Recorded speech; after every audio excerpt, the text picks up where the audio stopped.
আমার জন্য একটা বিস্কুট রাখো।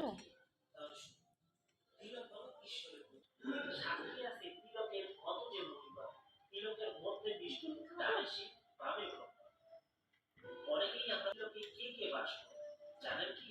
তাহলে তিলক হলো ঈশ্বরের প্রতীক। শরীরের যে ৭টি চক্র আছে তার মধ্যে কপালে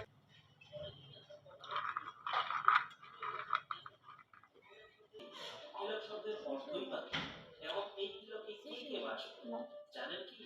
তাহলে তিলক হলো ঈশ্বরের প্রতীক। শরীরের যে ৭টি চক্র আছে তার মধ্যে কপালে তিলক হলো আজ্ঞা চক্র। বিয়ের পর মেয়েরা তার স্বামীর নামে যেমন কপালে সিঁদুর করে, ঠিক তেমনি আমরা যখন ভক্তি সাধনায় আসি তখন শ্রীকৃষ্ণের নামে তিলক।